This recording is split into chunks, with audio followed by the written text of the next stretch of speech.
Alright, guys, hello. Welcome back to Yankees and Chill. And I want to talk about the Hall of Fame ballot today. But before I get to that, I got to talk about some of the things that have happened over the past week. Like I said, this week is awards week.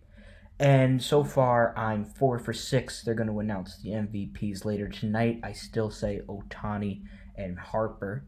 The only two I got wrong were the NL Cy Young. Max Scherzer lost to Corey Burns, and then Kevin Cash won over Service of Seattle, which I completely disagree with. Burns, I can understand when he was out there, he was dominant, but Kevin Cash is not. I don't really look at him as the manager of the Rays. I look at the analytical department as the manager of the Rays, and he's just the guy they pay to stand there and point uh, at the players, telling them what to do. That's Kevin Cash. Uh, so yeah, I'm 4 for 6 there. Ray won the Cy Young, and the rookies of the year, India and Arozarena. So that's good. I think they're deserving of it, as I mentioned last week. And yeah, Gabe Kapler obviously won in the National League. So now that we're done with that, let's go over 3 pitching free agent signings that I found interesting. Let's start with Erod. Eduardo Rodriguez signed with Detroit for 5 years, $77 million. I did not expect him to get a 5 year deal, but for the Tigers, when when they acquired Tucker Barnhart a couple weeks ago, I said that the Tigers might be trying to compete for that second wild card, and this just is more evidence to that idea, because Eduardo Rodriguez is probably now their their best pitcher. I don't think anybody on their team, as of right now, would was an ace before Erod came, but yeah, he's a he's a good fit for Detroit. I like him there. Second one, I love this move. Noah Syndergaard, 1 year, 21 million to go from the Mets to the Los Angeles Angels of Anaheim. Like I said last week about Luis Rojas, anytime that a Met leaves the Mets, they get better at their job. So Syndergaard is going to pull off a Nolan Ryan back in the day when they traded him to the Angels for Jim Fregosi, and Fregosi ended up being terrible with the Mets, and Ryan started to blossom into his Hall of Fame uh, record holding strikeout pitching career. And even though this isn't a trade with Syndergaard, I think that Syndergaard is about to light it up in Anaheim. And with him and Otani at the top of the rotation, plus the offense that they've had for years, if they make a couple more pitching moves, that's a scary team right there. I would be very interested. Now, for the disappointing news. I've been saying I wanted Justin Verlander in pinstripes.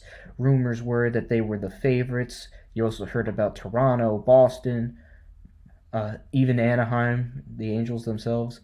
The Tigers, his former team, were in on him, but he ended up going back to Houston because he felt loyalty to the owner over there, Crane.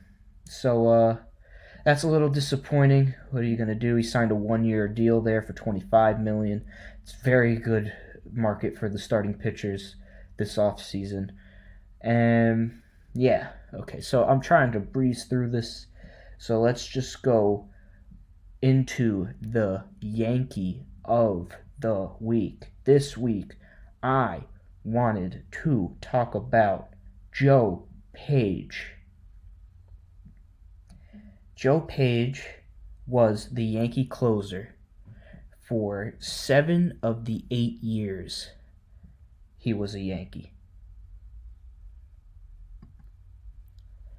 And the 8th year, he was with the Pittsburgh Pirates a few years later to try to make a comeback. But besides that point, Joe Page pitched for the Yankees from 1944 to 1949, led in saves twice. 47, he had 17 saves. In 49, he had 27 saves, which back then the closer was like was kind of like today's Rays and how they go about things. That's kind of like the new age thinking back then in the 40s with a closer. And Joe Page did excellent at it. And in 1949, he actually was a finalist for the AL MVP. Yeah, the MVP. He obviously didn't win because it's very hard for relievers, especially at that time, to win an MVP. The only two I could think of that were relievers that won were Hernandez for the Tigers. I forget his first name, but in 1984 he won it. And Dennis Eckersley in, I believe, 92. Definitely in the early 90s, Eckersley won. But other than that, it's very hard for relief pitchers to actually succeed at winning the AL MVP. But Joe Page almost did, and he came in third. He lost out to teammate and Hall of Famer Phil Rizzuto, who came in second, and then unfortunately Ted Williams, who won the MVP that year. And ironically enough, now, if you didn't know this, I find this fascinating. There are certain people that apparently their heads are now frozen, and Ted Williams is one of those people. I know Walt Disney's the other that I know about, and I'm not sure if there's more, but apparently, allegedly, his head is frozen, which is strange, interesting. Let's see what they do with that in the future. Anyway, so Joe Page is one of the best Yankee closers in history. Not the best. Don't attack me. I know Mariano Rivera, Goose Gossage, Sparky Lyle. I know, okay? Don't hurt me. I'm just saying Joe Page is not that far down the list of Yankee closers of all time. So, he also, in his 7 years, if you want to know how many saves he had 76 saves with the Yankees in total. So that's going to finish the portion of Yankee of the Week, Joe Page. Now, the reason why I rushed through the first half and the Yankee of the Week is because I want to talk about this Hall of Fame ballot. Now, this is the most important Hall of Fame ballot in the history of Cooperstown. And here's why I say that. Bonds, Clemens are pushing towards Cooperstown with steroids, and they would be the first two major steroid connected names to enter the Hall of Fame. Now, I know that those two have never actually failed a drug test because when they were at their best with steroids, there were no testing yet in the late 90s. It didn't start until the early 2000s. So, Bonds and Clemens never officially got a negative test or a positive test, ever got tested, but Barry Bonds' old trainer had admitted to giving Bonds steroids. And Andy Pettitte, who got caught with the Astros back in the mid-2000s, said that he just wanted to get back on the field, and Clemens gave him some steroids.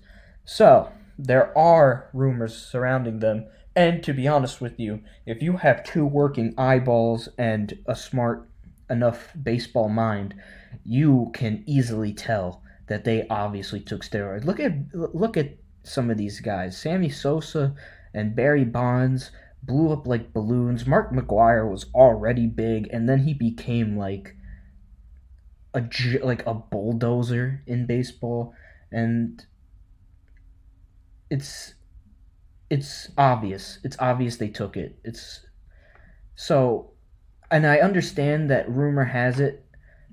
I believe Eric Burns from MLB Network, former MLB outfielder, stated this a couple years ago on MLB Network that he knew of four players already in the Hall of Fame, won't say who took steroids at one point in their career. He said one guy retired in 2012, obviously had a Hall of Fame career, and he played 18. I think they said he played 20 years. I'm not sure. Anyway, so he spent most of his career as a clean player, and the last two he took steroids and then made the Hall of Fame. So, here's my opinion on that. A lot of people see that and see other names that were accused but never officially reported, like Mike Piazza and Jeff Bagwell, get into the Hall of Fame. They're like, well, if they made it, why can't Bonds and Clemens make it? Let's say, let's say you find out that your kid is stealing cookies from the cookie jar, and you don't want him to eat sweets before dinner, but you know because the cookie jar is getting lighter and lighter. Do you then just open the cookie jar and just allow him to eat whenever he pleases? No. As a parent, you hide the cookie jar. You make it harder for him to access the cookie jar. So, with the Hall of Fame is like the parents in that scenario, and the kid is the steroid users. That might not be the best analogy in the world, but uh, that is just how I see it. The if you officially knew that someone in the Hall of Fame 100% took steroids and the public found out, then you can have an argument as to what to do with that particular player. But since this is all just rumors and nothing is official to one particular name, yeah, they got the ones in there got away with it. Congratulations. It sucks. But you don't make steroids okay. Guys who obviously took them, guys who got tested and were caught. It just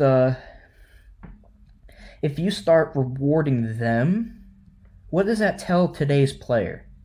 Hey, not only are you going to make the big contract, you are going to make the Hall of Fame, and you will not be punished for cheating.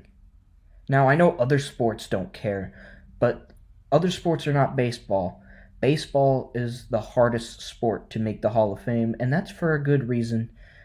Apparently, if you look at how many baseball players are in the Hall of Fame in the history of MLB, it's only 1% of all the players who ever played.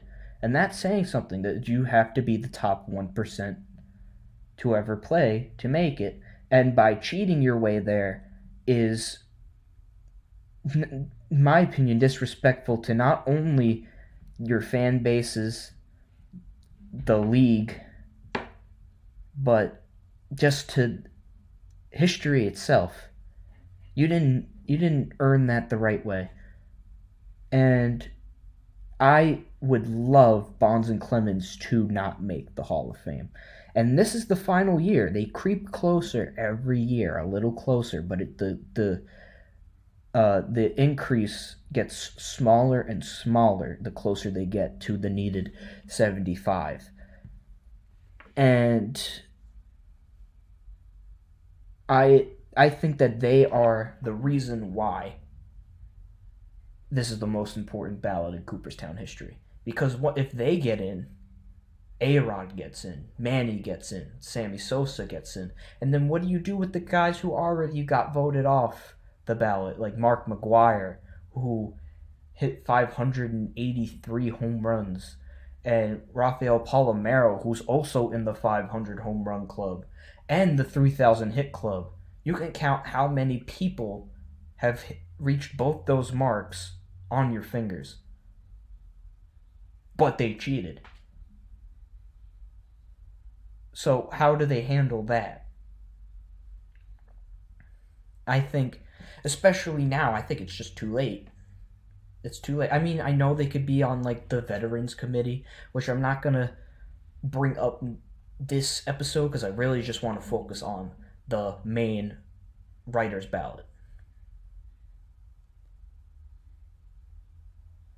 So, other than that, the best way to keep those guys off the ballot is to have good cases for other players that would take up space on these writers' ballots. And I thought the same exact thing last year, and I really wanted Mark Burley and Torrey Hunter to stay on the ballot. And not only did they stay on the ballot, but so did Hudson. Wow. They were the only three newcomers to get the necessary 5% to stay on the ballot. And I was thrilled because now that's just three more names that people really think have a good case for the Hall of Fame.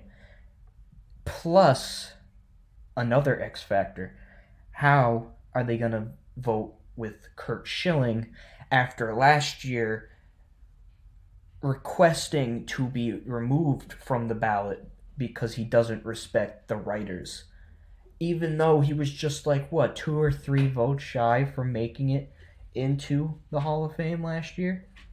It's just, in my opinion, that was a very dumb move. And if baseball writers do vote him in to the Hall of Fame, that is embarrassing on their part. But is he a Hall of Famer? I think so. He's got 3,000 strikeouts. That's supposed to be like an elite club. That's like hitting 500 home runs, 600 home runs. It's the same. It's the same thing. Sorry, that was my dog. Anyway, so yeah, Schilling is another person that I think is going to play a huge, huge role in how this ballot goes. And obviously, there are other returning players from past ballots that have a good case. One that I think should be in the Hall of Fame is Jeff Kent, who has the most home runs ever by a second baseman. I don't think Cano's going to catch him there. They're both in the 300 home run club, those two. But Jeff Kent, you look at his career resume, he did win an MVP, and overall, Jeff Kent was just a very, very solid second baseman. I think he should be in. And there's Scott Rowland, the third baseman who played in Cincinnati and Philadelphia, St. Louis. He had a great career. And Gary Sheffield. Now, I know he's kind of in that Piazza Bagwell, but I don't think there's official proof. I could be mistaken. If I am, let me know. But as far as I know at the moment, Gary Sheffield is not obviously connected to steroids. And he's in the 500 home run club himself. And I am conflicted while saying that because what if he did, you know? He does have some suspicion like Piazza and Bagwell, and do you really want to honor that? Well, if there's no official proof and your two working eyeballs say that he didn't blow up like a balloon, then yeah, he pretty much looked the same as far as I can remember through all the teams. Like he came up with Milwaukee, did come to the Yankees, ended his career with the Mets, won a championship in '97 with the Marlins. Uh, he's interesting. Omar Vizquel is probably the best defensive shortstop since Ozzie Smith, and he had over 2,000 hits. I know that he recently got in trouble with the public last year, and that hurt him a little bit. Allegedly, I think he was another uh, sexual harassment or abusement case over there. But when you look at Omar Vizquel's baseball career, he is definitely one of the best defensive shortstops of all time. He just is. He's right up there. He's right up there with Ozzie Smith. I think they are 1 and 2 in Gold Gloves at shortstop. So, so those are three names right there. Bobby Abreu, I think, is overlooked a lot. Andrew Jones. Andrew Jones himself has a really close case. He was a great center fielder for like 10 years. And usually they say the peak that players need to make the Hall of Fame is at least 7 years.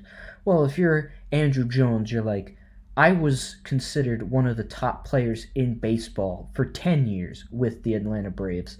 And he is up there, numbers wise, with some of the greatest at that position. So I think Andrew Jones is another huge part of this ballot.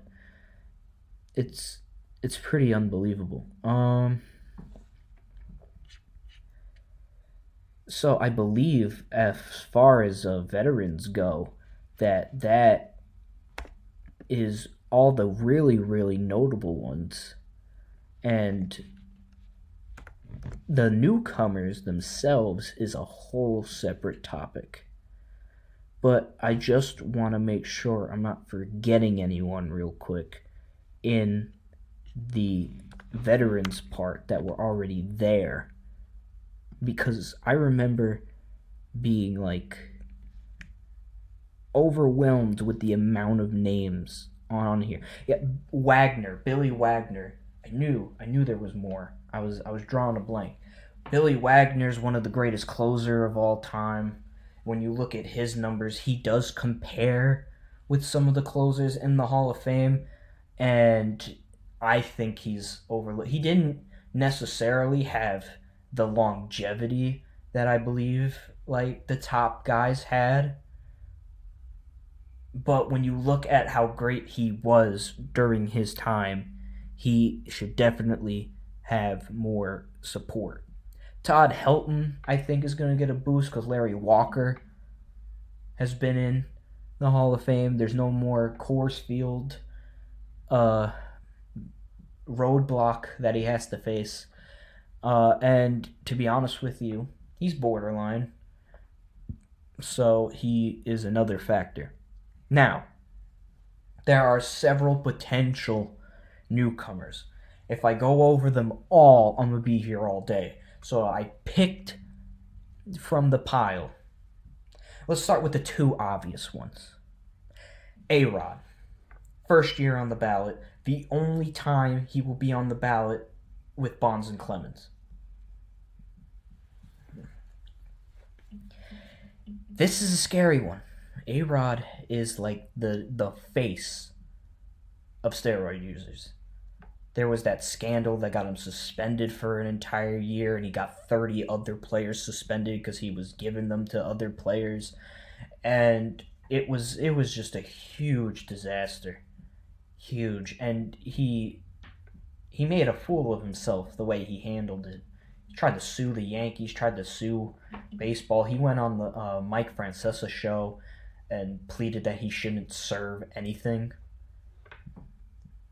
But again, if steroids all of a sudden become okay, A-Rod's got 696 home runs. He's in the 3,000 hit club.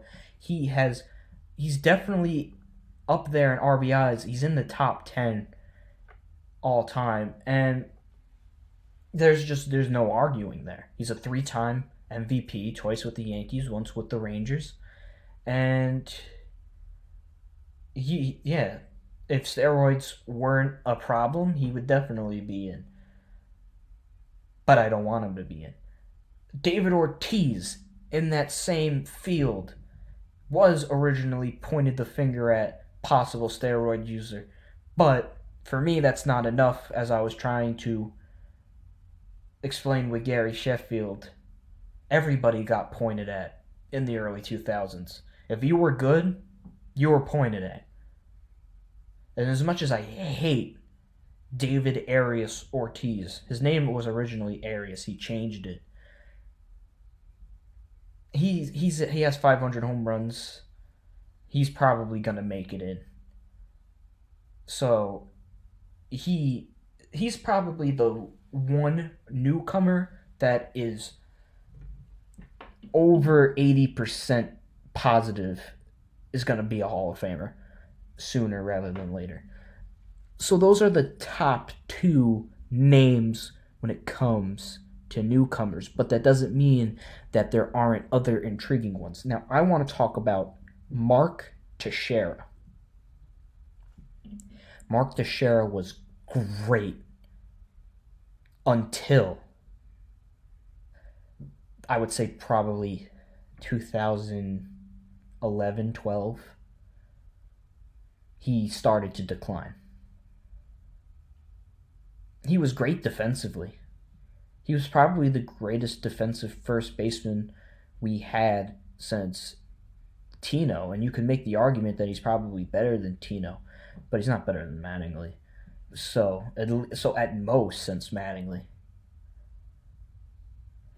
And that's huge. That's saying something. He did win several Gold Gloves with the Yankees. I don't know the exact number, but I do know he has 409 career home runs.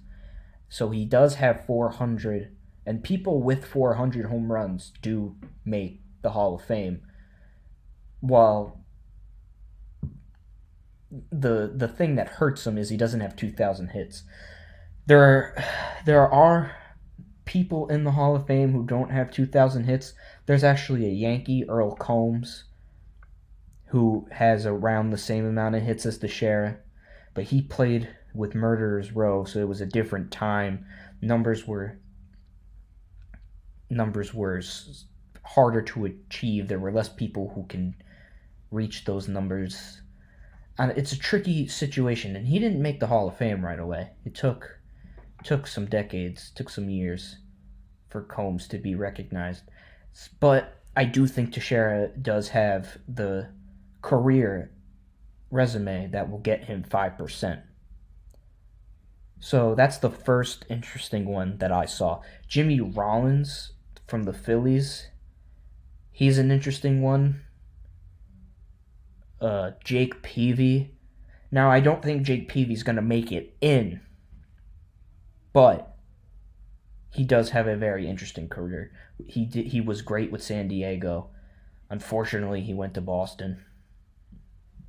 And overall had a pretty good career, so I think he'll get some votes. Justin Morneau robbed Derek Jeter of the MVP award in 2006, and when you look at the numbers, I think Jeter should have won that award. Now that I got that off my chest, Justin Morneau is an MVP award winner. He did have an amazing career with Minnesota, made it to a bunch of postseasons, was a part of the core of that team. I think he'll definitely have some votes. The Freak, Tim Lincecum, 2-time Cy Young Award winner, won a part of that Giants dynasty basically 10 years ago, early 2010s. And even though his career fell like almost almost automatically, like suddenly, he went from being like the Tim Lincecum to just oh yeah, I remember Tim Lincecum.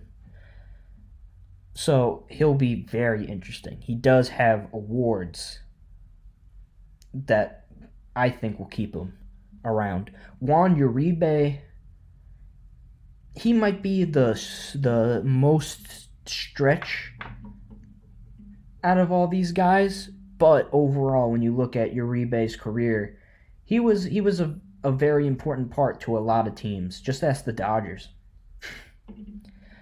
And and here's another one that I think there are two closers new to this ballot that were great closers. First one, Joe Nathan, Minnesota Twins, just like Morneau, a part of those teams, but did have a little bit more longevity than Morneau. Nathan will definitely be recognized on this ballot. Do I think he's in? I think it's going to take a few years for there to be a real chance. But he's definitely going to get over the 5%. Jonathan Papelbon's interesting. He's more of a personality. But when you do look at his numbers in Boston, Philadelphia, he was a big closer. He was. So for that, he is notable, and he does have rings, and that always helps. The last notable player, first time, Ryan Howard, Philadelphia Phillies. Won the MVP. No, actually, won the Rookie of the Year, then the MVP. He hit 50 home runs and was just he was the talk of Philadelphia during those times, and it was very much impressive. And I remember when I first started really getting into baseball, Ryan Howard was the first base. First base was stacked. Pujols, Teixeira, you had Fielder, who actually is another name that just slipped my mind. Prince Fielder has the same amount of home runs as his father, Cecil Fielder, but his career was cut short with a neck injury. So I'm really curious to see how Prince Fielder is represented, because when he was great, oh boy, you should have seen him when he went to Detroit. 2012, Detroit Tigers, one of the best veteran scary collection of players I ever saw in my life. That was a good team. That rotation, that's a whole other show. Anyway, and if I am not mistaken, I believe Jimmy Rollins also won an MVP. I kind of skimmed over him talking about it. He started his career in 2000, played 14 games, and yeah, he did. He did win in 2007, so around the same time. See, that's how good the Phillies were at that time. That's how they were looked at. They were a scary team, so I think Rollins and Howard do have the chance to get a lot of support. So, that is going to be my Hall of Fame talk. Thank you for watching, listening, and if you have any opinions of your own, if you think that there's someone on the ballot that I missed, didn't mention, that has a good case, let me know. And yeah, thanks for watching. This has been Yankees and Chill with your host, me, Anthony Renair. Goodbye.